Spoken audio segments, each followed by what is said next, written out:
bydd garafiwr. Dyw trigaredd byth yn methu drwy nyddiau oll, rwy'n ddiogel yn dy law. O'r eiliad pan rwy'n deffro, nes i'm rhoi fy mhen i lawr, fe gana fi am ddaioni fy niw. Ar hyd fy oes ti sydd yn y ffyddlon, ar hyd fy oes fe fi os mor iddo, a phob un anadl sydd gen i fi, fe gana fi am ddaioni fy niw. Caraf dy lais, rwyt wedi farwain drwy y fflama, ar dy wythnos, rwyt yn nesaf ata fi. Wedi nabod i fel tad, a nabod i fel ffrind, rwyf wedi byw yn aioni fy niw. Hyd fy oes ti sydd yn y ffyddlon, ar hyd fy oes fe fi os mor iddo, phob un anadl sydd gen i fi, fe gana fi am ddaioni fy niw. Am ddaioni yn yr edrych nawr, yn yr edrych Am ddaioni yn yr edrych nawr, yn yr edrych Mor wy'n lawr, wy'n niwl yn dod nawr, rwy'n rhoi pob peth i ti. Am ddaioni yn yr edrych nawr, yn yr edrych Am ddaioni yn yr edrych nawr, yn yr edrych Am ddaioni yn yr edrych nawr, yn yr edrych Mor wy'n lawr, wy'n niwl yn dod nawr, rwy'n rhoi pob peth i ti. Am ddaioni yn yr edrych nawr, yn yr edrych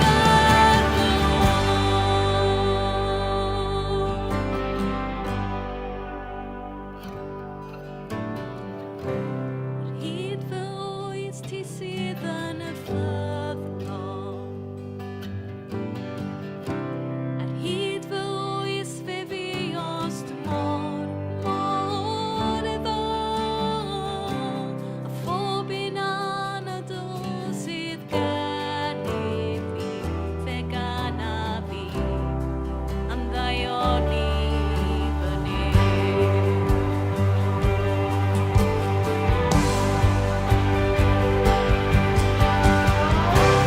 Hyd fy oes ti sydd yn y ffyddlon, hyd fy oes fe fi os mor iddo, phob un anadl sydd gen i fi, fe gana fi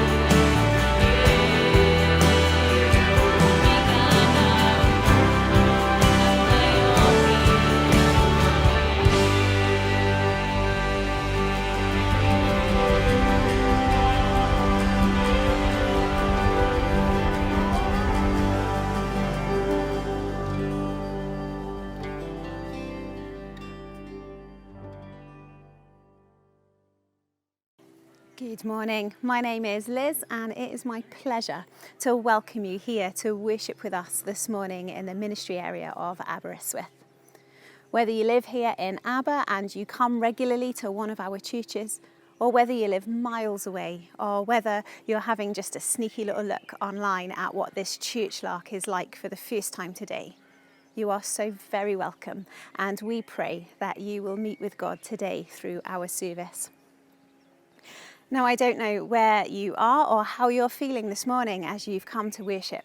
Perhaps you've been up for hours and you're raring to go. Perhaps you've just got out of bed and you're still in your PJs. Perhaps today has already been a little bit of a struggle. Perhaps, like me, probably you've already had to shout at your kids to make them eat breakfast. I don't know, but what I do know is this. However you're feeling today, whatever state your heart is in, we have a God who loves you and a God who longs to meet with you today, and who will bless you for simply tuning up to worship him.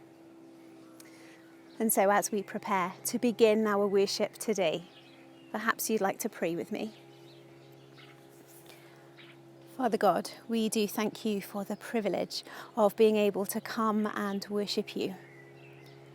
We thank you that whatever state our heart is in, you long to meet with us where we're at. Father, we pray that you would quiet our hearts, that you would help our minds to focus on you. And by the power of your Holy Spirit, Lord, would you come and minister powerfully among us as we worship. We ask this in Jesus' name. Amen. And so wherever you are, please do join us as we sing our opening hymn.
Hi friends, missing you. Hope you're staying safe. We've just been singing about our God. We call the songs we sing in church worship songs, which means giving worship. Giving worth to something is a bit like if you do some really good work in school, you might get given a good work sticker. Or if you do something in the world or in our country to make a difference, you might even get knighted. Sir Pole, I like the sound of that. Oh, Paul. But in church, we're thinking about giving God worth. This is God, the creator of the entire universe. And as Christians, we believe that God deserves all of the worship. And so worship to God involves telling him how great we think he is. Now, sometimes in the Bible, when people shout about God, they make the earth shake. Do you reckon we could make the earth shake, Paul? I think they look awake enough. Okay. Think in your head of a word that describes God's greatness. And after 3, we're going to shout those words out all together. Remember, we want to make the earth shake. So, 1, 2, 3. Hallelujah! Whoa! The ground almost shook. With those words in mind, let's keep letting God know what we think of him through our service, but also beyond.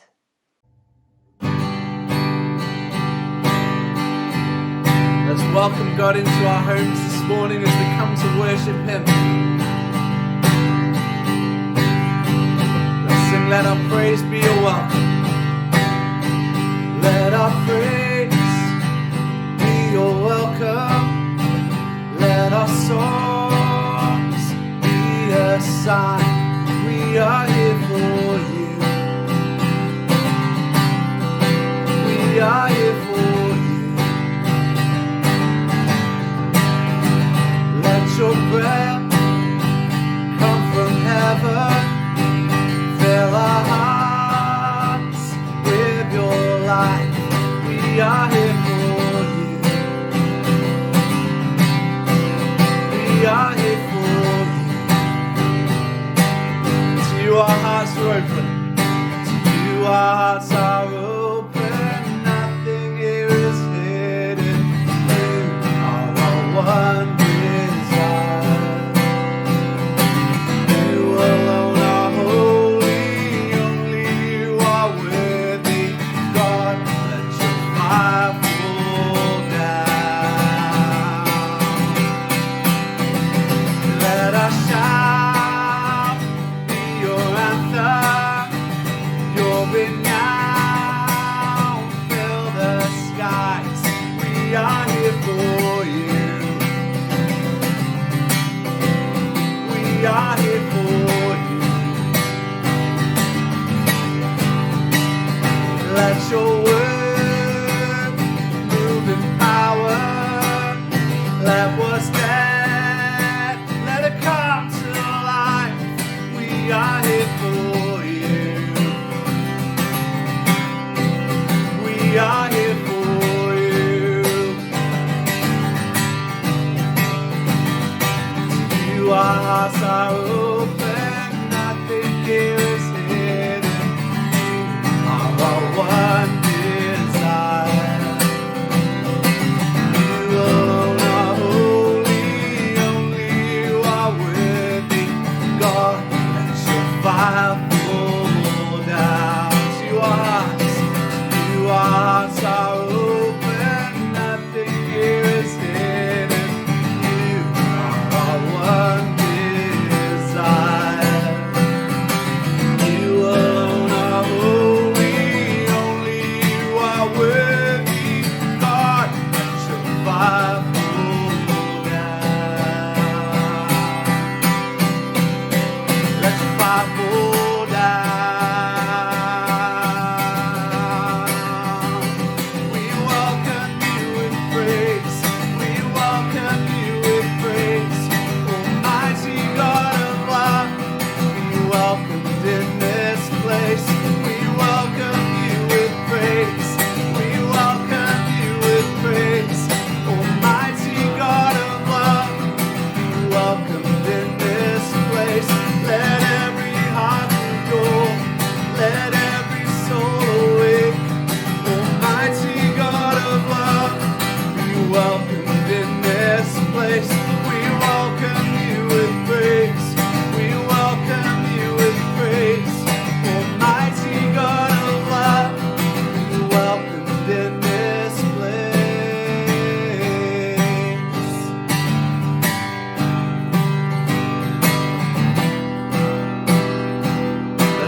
hearts are open, nothing here is hidden. You are our one desire. You alone are holy, only you are worthy. God, let your fire fall down.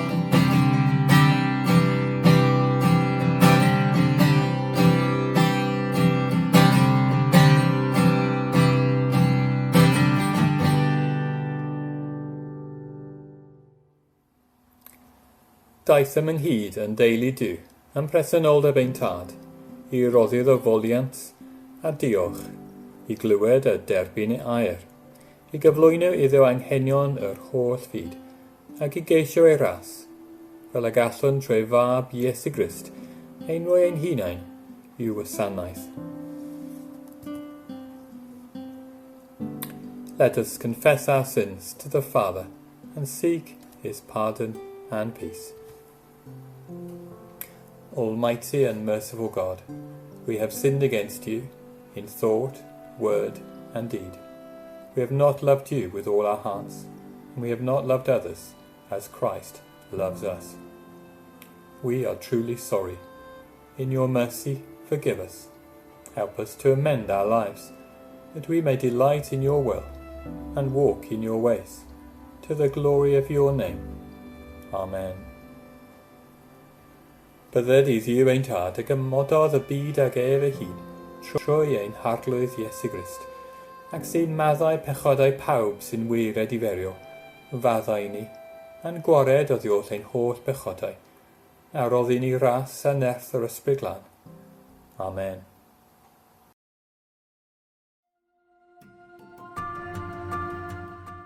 Hello, my name's Amos Buick. This is my wife Bridget Buick, and we've been living in Choma in Zambia since 2016. St Michael's is our home church in the UK. And we wanted to tell you a little bit about how the coronavirus is affecting us here. Today, which is the 17th of May, there are approximately 700 cases in the country with 7 deaths. So you can see that it hasn't really hit us at the moment. So certain measures have been put in place by the government here. All schools have been closed. Public gatherings are banned, and this includes from pubs and football all the way through to churches. International travel has been discouraged, and anybody who flies into the country has to pay for 14 days self-quarantine, and there's rigorous screening and testing. We're also being advised, as you are, to wash hands frequently and thoroughly, to keep 1 metre apart, and also the wearing of masks is now mandatory when you're in public. Bridget has taken a camera into the communities and the market to show you, one, what is the reality of the situation now, and 2, what would be the difficulties if the coronavirus really did come to Choma, and the difficulties involved with proper social distancing. Here is a video that Bridget has taken from one small part of one community. Most of our friends and church members live somewhere like this.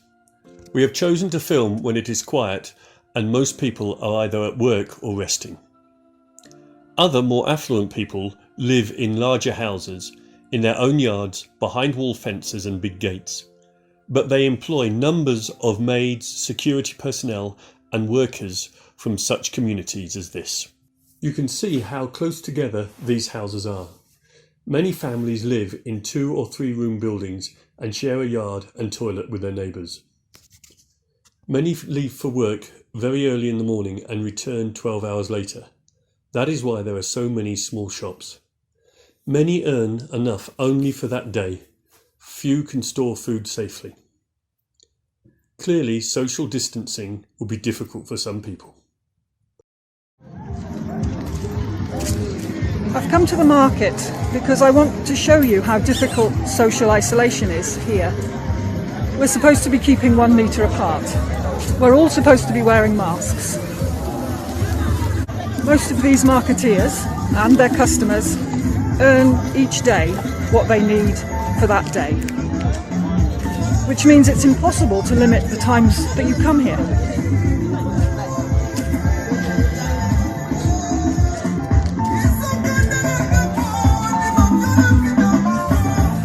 It's late on a Friday afternoon,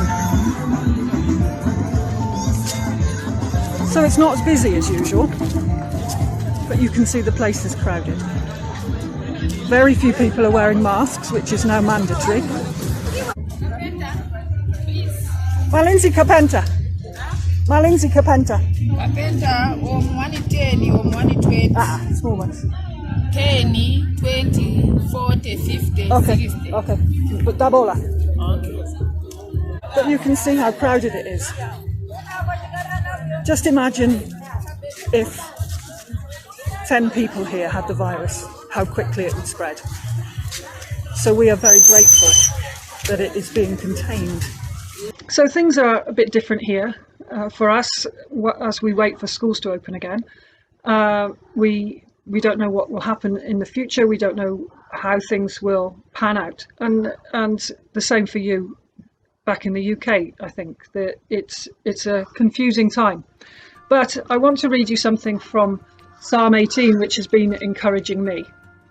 The Lord is my rock and my fortress and my deliverer, my God, my rock in whom I take refuge, my shield and the horn of my salvation, my stronghold. I call upon the Lord, who is worthy to be praised, and I am saved from my enemies. Things may be changing around us, things may be very unstable, but God remains the same, and we are thankful. Bless you all.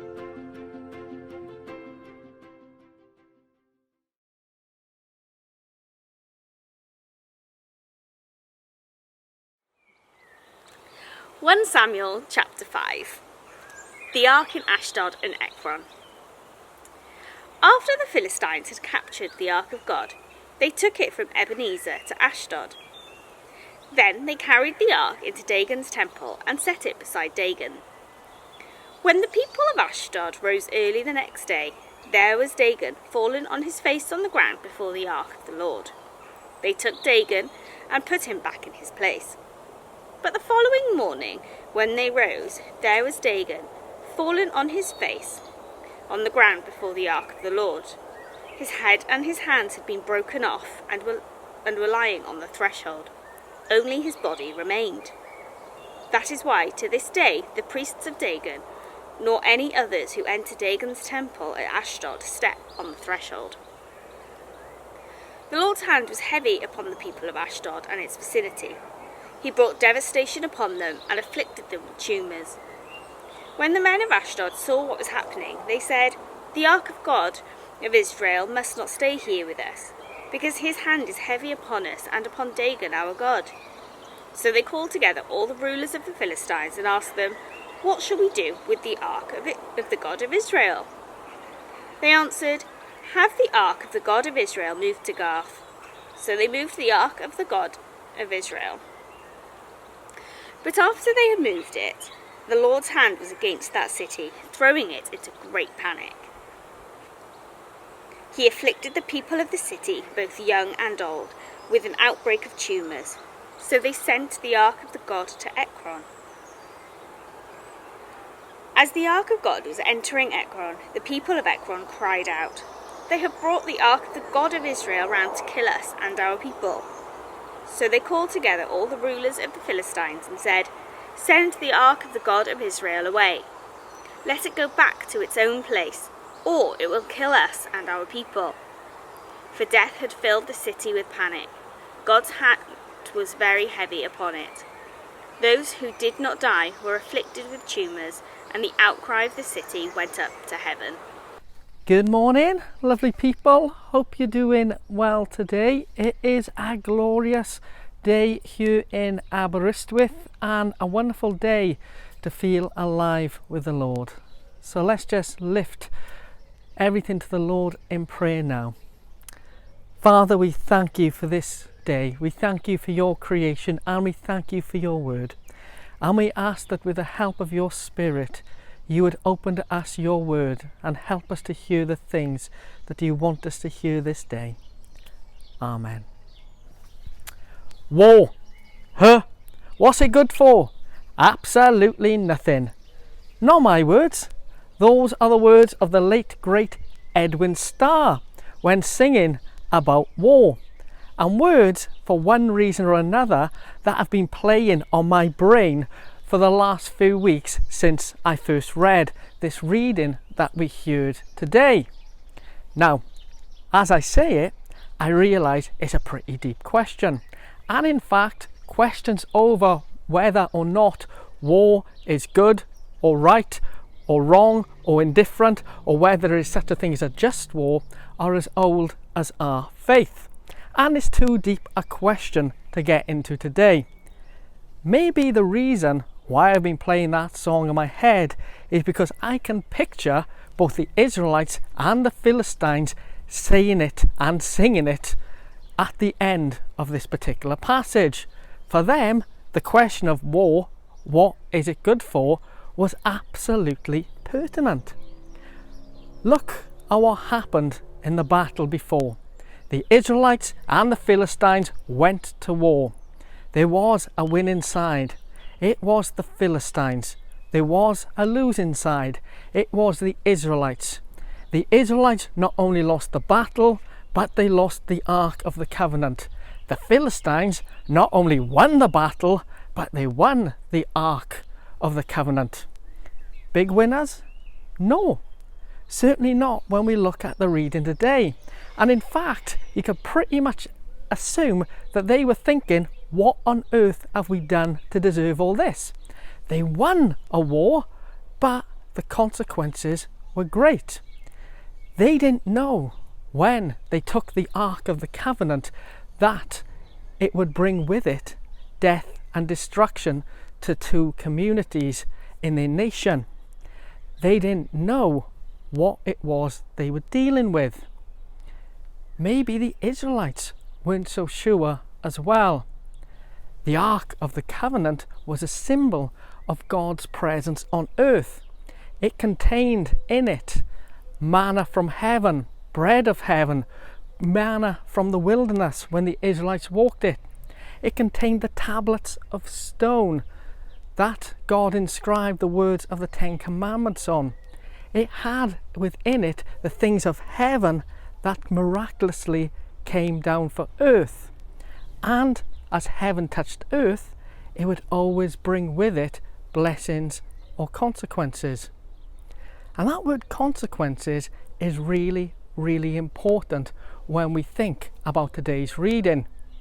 As the Israelites and the Philistines went to war, there were consequences on both sides. Now, I'm no historian and I'm certainly no war expert, but I think I'm on safe ground when I say that every war, every battle brings with it some kind of consequence. Now, I'm going to take this out of the real world for a moment and focus on something what I love, which is the Marvel Universe. And anyone who might have seen Avengers Endgame can relate to this. I'm not giving too much away when I say that at the end of the film there was a massive battle between the goodies and the baddies, and in that battle a lot of things got destroyed. And I hope I'm not spoiling the story too much by saying there is a winner. But what you don't see so much is the consequences of that battle. As the one side are celebrating their victory, you don't see the fellas who have to go in behind with the JCBs, the diggers and the pneumatic drills to clean up all the mess that they make. There is always lasting consequences to war and battle. But in this particular battle, the consequences weren't just physical, they were spiritual as well. The Philistines had the place of God with them on earth, and they didn't understand why it was bringing so much destruction with it. The reason why it was bringing so much destruction was they shouldn't have had it in the first place. It should always have been in the hands of the Israelites, and the Israelites had no business putting the Ark of the Covenant in danger. They had no right to put it in a place where it could be captured. The consequences for both sides were great. Now, let's apply those principles beyond the realms of war and even the reading we've heard today to some much wider biblical themes, and our word consequences especially being important for us. We know that every action we take brings with it some kind of consequence. Sometimes those consequences are good, powerful and mighty. Sometimes they are wrong and bring with it problems and destructions. Whenever we act, there is a result. Where the Israelites and the Philistines, for that matter, went wrong in this particular reading was trying to do an action, go to war, go to battle, without consulting God.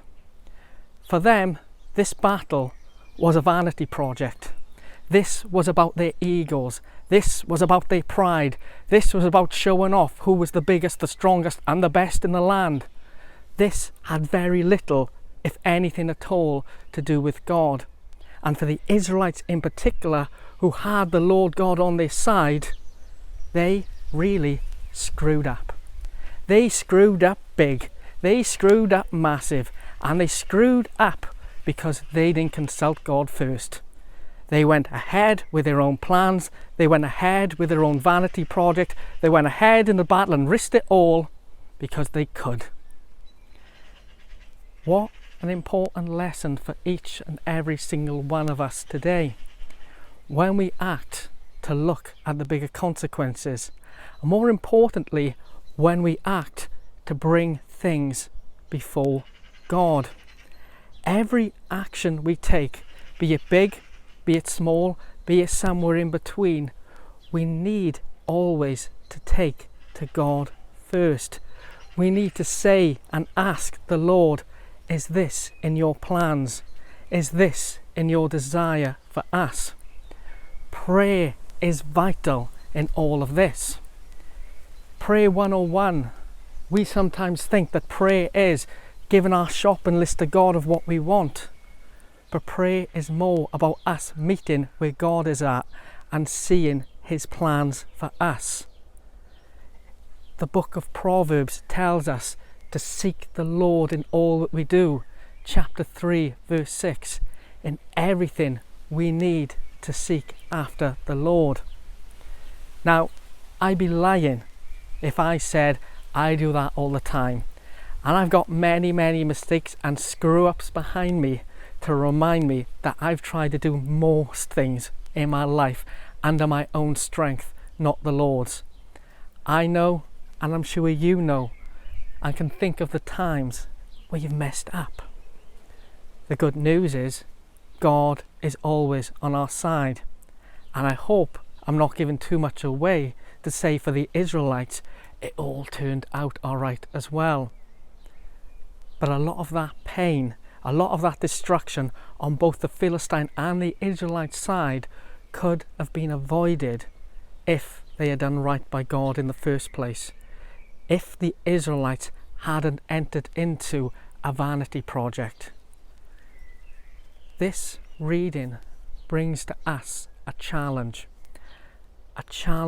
to do things God's way, not ours. And I suppose the question for us all today is, what is it that we want to do? What is it that God wants us to do? And do those things come together? May we seek the Lord in all things. And it doesn't matter if we're a bishop, if we've just come to church, if we're a vicar, if we're anything in between, that rule is just the same. Let us seek the Lord in all things, because when we seek the Lord blesses us.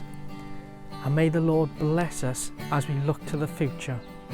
May we seek his plans and not our own, and may we be blessed by the plans that the Lord has for us. May we pray that the Lord will guide us in all things. Amen. Let's sing what heart can hold. What heart can hold the weight of your love. I know the heights of your great word. What eyes could look on your glorious face, shining like the sun.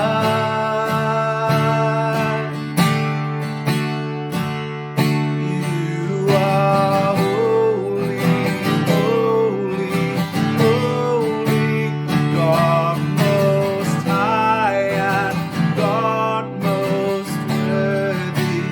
You are holy, holy, holy. Jesus, you are. Jesus, you are.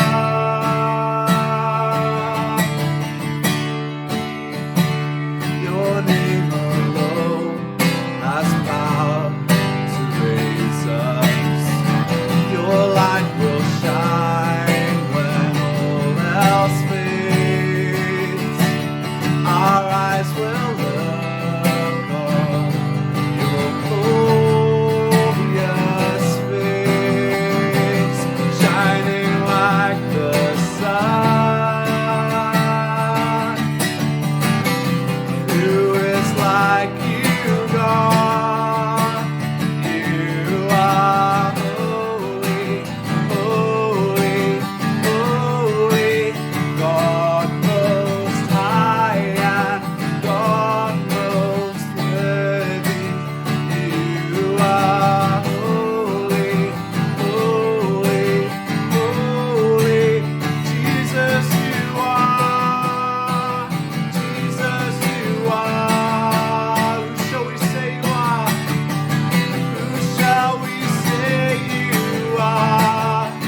You're the living God. Who shall we say you are? You're the great I am, the highest name of all. You say you are. Who shall we say you are? Who shall we say you are? You're the living God. Who shall we say you are? You're the great I am, the highest name of all. You say you are.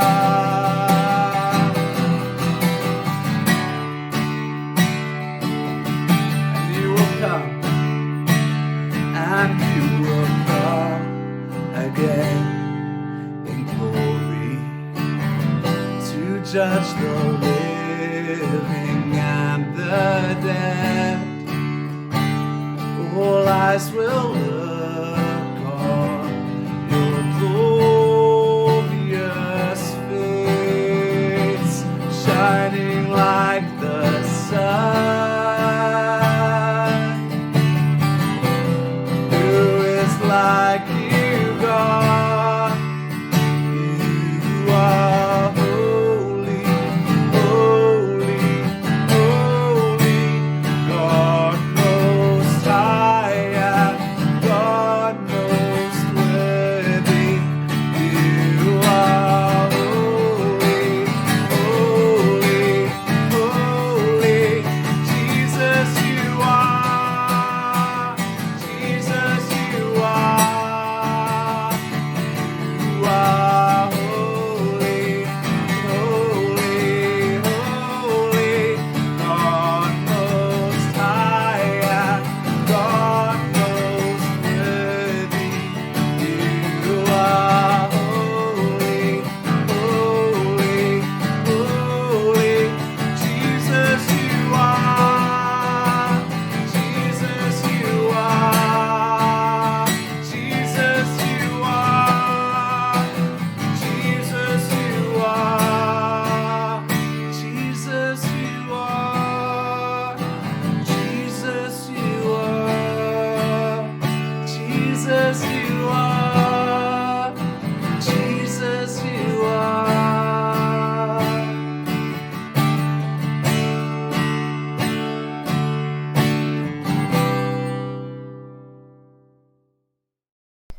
When I was 18 years old, I found myself sat with some friends in a pub in Merthyr. And that was a really special thing for me. And I'll tell you for why. Though underage drinking was a popular pastime of pretty much all my friends, I always looked about 12 years old. So I had to wait until I was 18 and could take my passport out to prove that I was 18 before I could enter into a pub and sit there properly. And so when I could, I was so chuffed with myself. And one night in particular stands out to me. I was sat in this pub in Merthyr, as I say, with my friends. I'd had a drink or two. I was wearing a big, bold Hawaiian shirt, as was my style at the time. And as my friends were talking, I decided to mark the occasion by having a cigar. Why wouldn't I? I was 18, I was a grown-up, I was in a pub, and as far as I was concerned, I had made it. And I mean, I loved myself. I thought I was awesome. I sat there reclining back, drinking, talking, thinking I was an old coward, when I decided to light up this cigar and smoke it. And so the cigar was lit and I took it to my lips, and straight away I realised something was wrong. It was the look of horror in everyone else's eyes that first gave it away, before I realised a searing pain on my lip. What I'd done is taken the cigar and basically tried to smoke it the wrong way. It hurt. And I learned from that particular episode 2 lessons. Number 1, don't smoke. And number 2, one day you're the cock of the walk and the next you're a feather duster. Because I was humiliated. At one moment I thought I was awesome, the next I realised I absolutely wasn't. To put it into a more spiritual term perhaps, pride comes before the fall. James chapter 4. I was full of pride, and then I realised I had nothing to be prideful about. And I tell that story because I wonder if the Philistines could relate to it at the beginning of our reading today. They must have felt full of pride and wonder as they captured the Ark of the Covenant and took it to the temple of Dagon. Back in the ancient world, it was very common to take your gods out to war, and it was very common to capture gods and take them to your temple as a kind of game of my dad's bigger than your dad or top trumps. It was a real sign that you won the battle and even humiliated your enemy in the process. So the Philistines were full of it, I dare say, as they took the gold Ark of the Covenant and presented it in Dagon's temple. And then the next day it all went wrong. And it started with Dagon, or the image of Dagon, being flat on the floor. And I love that image as well. The Ark of the Covenant was a symbol of God's resting place on earth, and even this false god, this image of a false god, had to bow down and worship it. But, unmoved, the Philistines simply lifted Dagon up again, and the next day it was completely smashed up. Their pride turned to humiliation. Their pride went before a fall. They couldn't boast anymore. And boasting is a dangerous thing. I found it out in that pub, and the Philistines found it out in that reading today. We are called to be people who don't boast. We are called to be people who live in humility. And in fact, should we read on through James chapter 4, which I'd encourage people to do, we read a lot about how we shouldn't boast in ourselves. It's actually a very natural thing to do, to boast in ourselves and our own accomplishments. And as we get older, as we gather more things, as we gather more possessions, as we get more promotions, as we get a bit more money in the bank, it's quite easy to feel quite proud of ourselves and what we've done. But it isn't the way of God. And in fact, that's not to say that we shouldn't take seriously the good things that God has given to us and the gifts that God has given to us, and say thank you to God for the gifts that God gives to us. But it is to say, well, it's not about us. Because there is a real big problem about boasting, and that is it pretty much always goes wrong. When I was 18 as well, me and my friends had a very dear friend, and our friend was the cleverest of us all. He was the cleverest kid in school. He had straight A's in his A levels, and he went off to a top-notch university to study law. When we saw him again at the end of the first time, he was looking a bit down. And being the kind of friends that we were, after making fun of him for a bit, we actually said to him, so what's wrong? And he said to us, for the first time in my life, I feel average. He'd gone from being the top in school to being the middle in this place.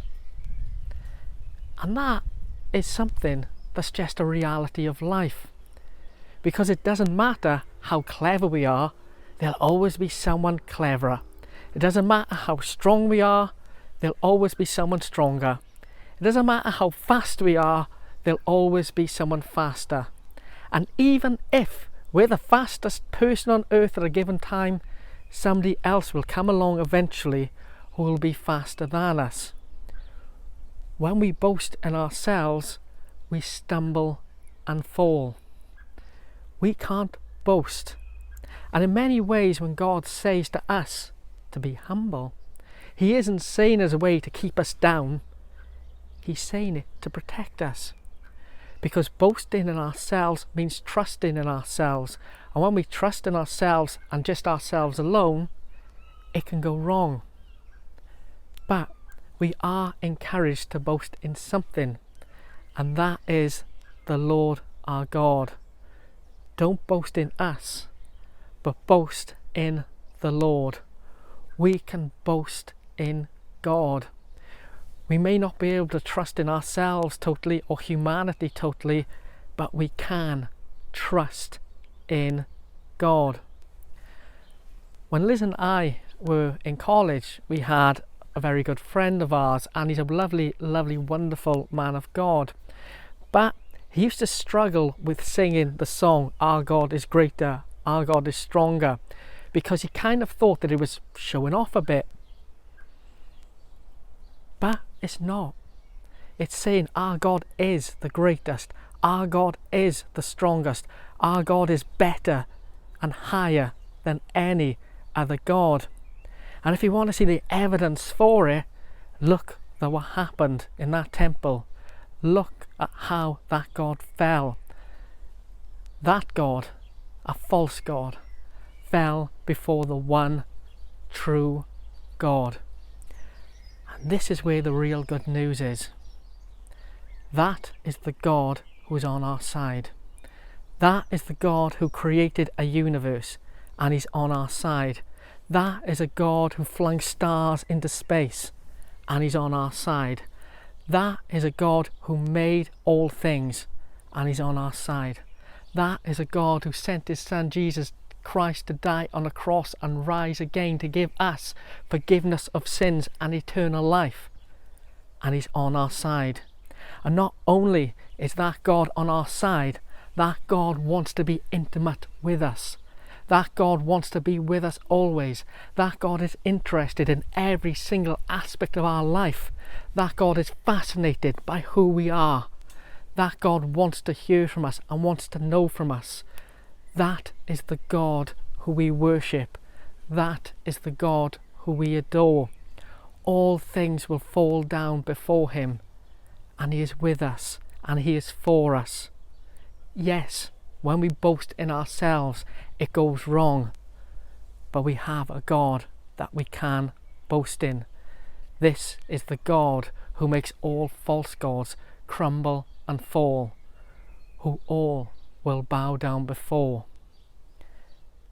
the God who wants to hear from us today.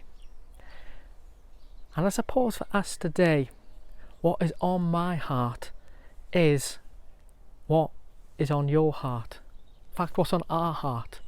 What are the things that we want to lift to this awesome God? What are the things that we want to say to him? What are the things that we need help with, be it for ourselves or for the world? What do we need?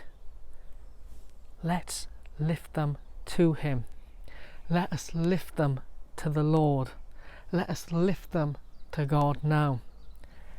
And if it's okay, I'm just going to finish my little spiel by praying for us all. Father God, we thank you that you are great. We thank you that you are strong. We thank you that you are high. We thank you that you are higher than us and any other God, any other false God. We thank you that you love us so much that you sent your Son to be with us, to die for us and rise again. We thank you that you send your Holy Spirit upon us and you are with us now. And I pray over every home, every household, every place where we are gathered today to worship you, that you would bless that place. And I pray, Lord, that your Spirit would be in the air. And I ask, Lord, that whatever is on our hearts, whatever makes us feel broken, whatever pulls us down, you would draw close to us. You would hear us. You would answer us. Come to us this day, we pray. Come to us where we are. Hear us as we call to you. May we feel your love in our hearts. Amen. Amen indeed. And so now we're going to continue in a spirit of prayer as we have our intercessions.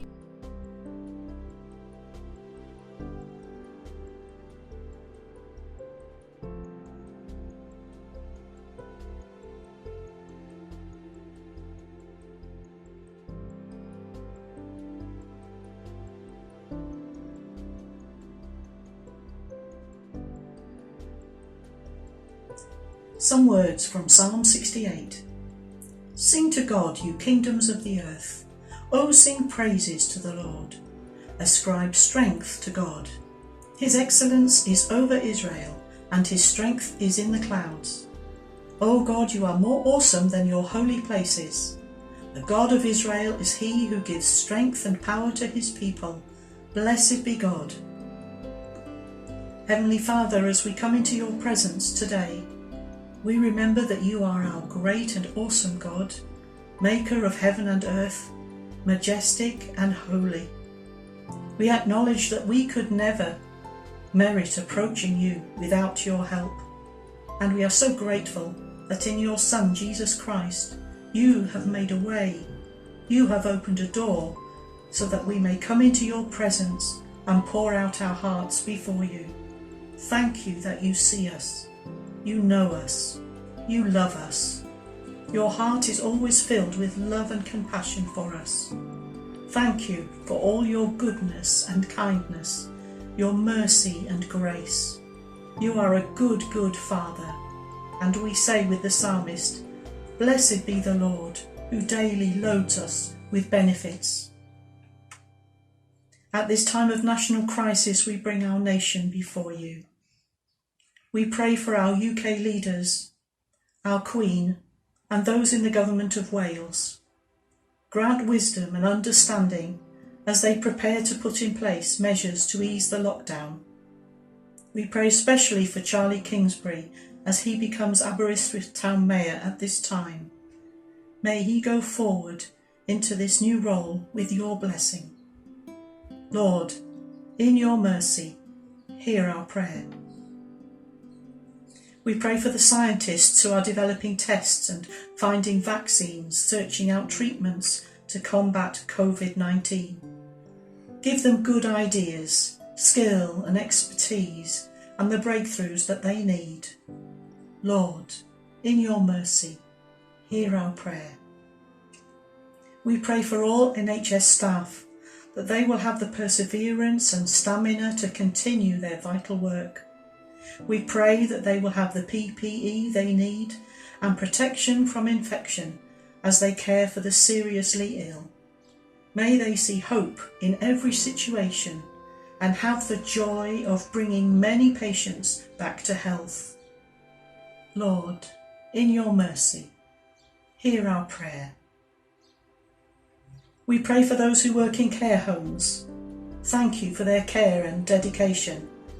Grant them extra help, protection from the virus, and careful compassion as they help the frail and vulnerable. Lord, in your mercy, hear our prayer. We pray for those who mourn, as they experience the extra pain of these particular circumstances. May there be ways in which those who love them can draw alongside and support. God of all comfort, may they know your special comfort as they turn their eyes to you.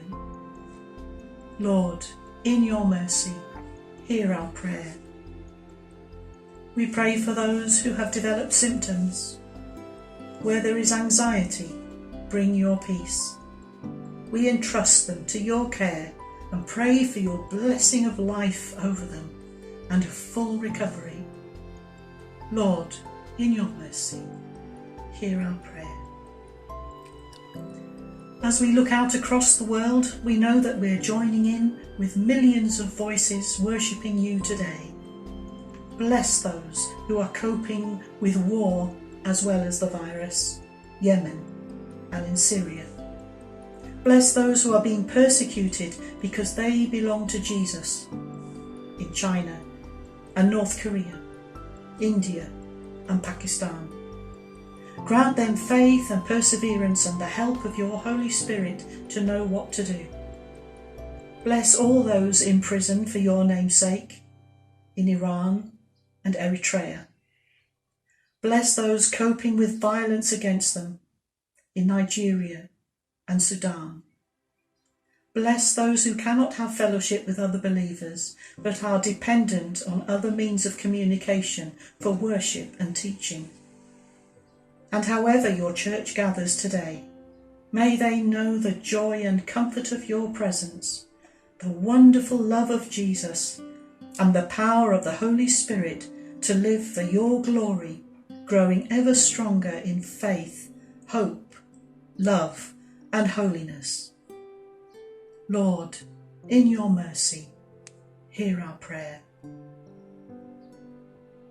Heavenly Father, as we celebrate with our brothers and sisters through the world and mark today the ascension of our Saviour Jesus, we say, God, King of glory, who has exalted your only Son, Jesus Christ, with great triumph to your kingdom in heaven, leave us not desolate, we ask, but send your Holy Spirit to strengthen us and lift us to the same place where our Saviour has already gone, who lives and reigns with you and the Holy Spirit, one God, world without end.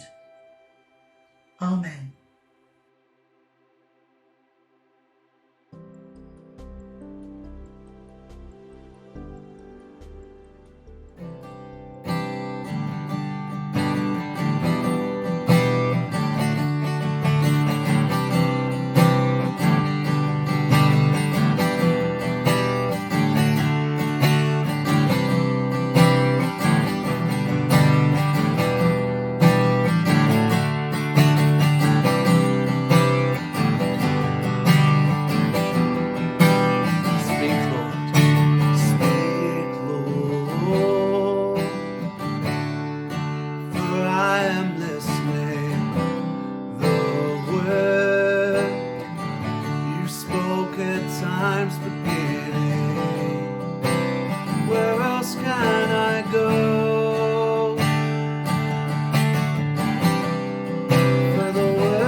God is stronger.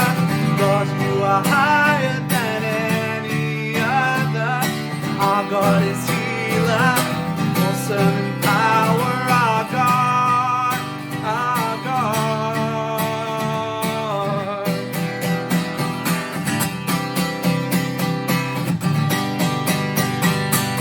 Into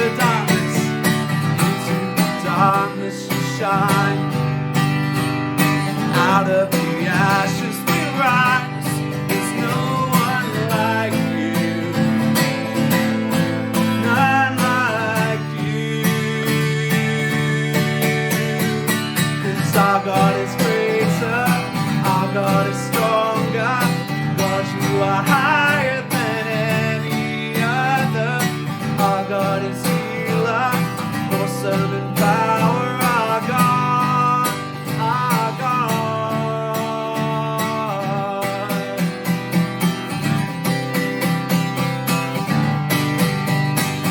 And if our God is for us, and if our God is for us, then who could ever stop us? And if our God is with us, then what could stand against? And if our God is for us, then who could ever stop us? And if our God is with us, then what could stand? If our God is for us, and if our God is for us, then who could ever stop us? And if our God is with us, then what could stand against? And if our God is for us, then who could ever stop us? And if our God is with us, then what could stand against?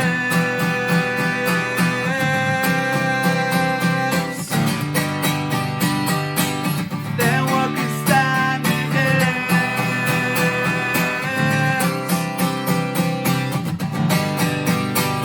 'Cause our God is greater.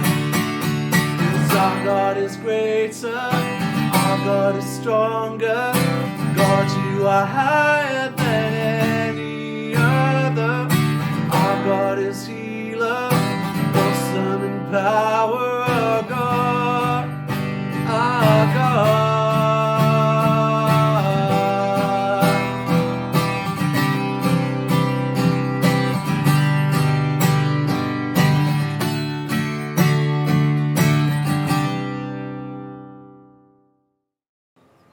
Well, it has been lovely to be able to worship with you all today. Please do keep in touch with us here in the Aberystwyth Ministry Area. All the different ways that you can contact us are on our website, and that includes the different ways that you can give to the life and the ministry of the churches as we seek to serve those in our communities here. But for now, let us go with God's blessing. Lord God, we thank you for hearing our prayers, for feeding us with your word and encouraging us in our time together today. Take us and use us to love and to serve you and all people in the name of Jesus. And the blessing of God Almighty, the Father, the Son and the Holy Spirit be with you and all those that you love and pray for, today and always. Amen.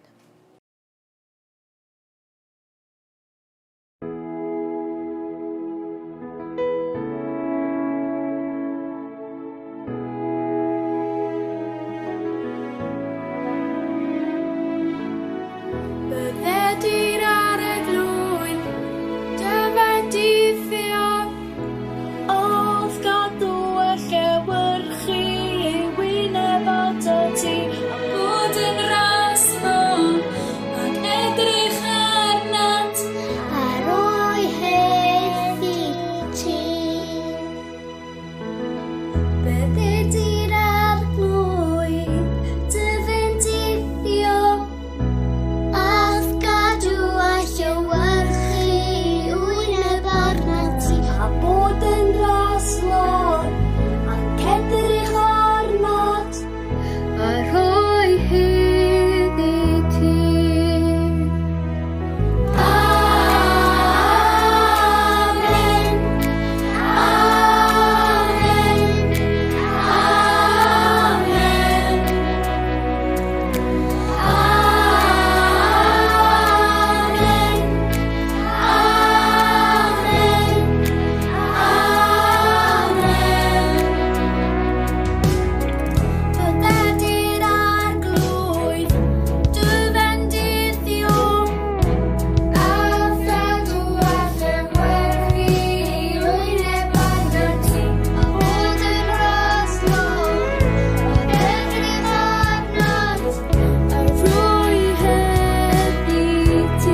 leifau, a dy deulu, a dy blant di, a'r eu plant nhw, a'r plant wythau, bydd ei ffadro, a na ti ac i gael ffilo, yn y leifau, a dy deulu, a dy blant di, a'r eu plant nhw, a'r plant wythau a'i Cefnogwch, oedd y blaen di, a ti ola, oedd y ymyl, a oedd gwmpas, oedd y fewn di, mae o gyda, gyda ti, gyda fore, gyda nosa, gyda fynda, gyda ffona, gyda ddwylo, gyda wenydd, mae o ddau di, mae o ddau di, mae o ddau di, mae o ddau di, mae o ddau di, mae o ddau di, mae o ddau di, mae o ddau di.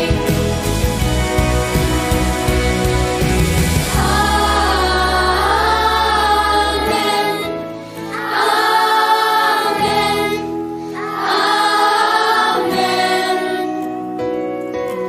Amen.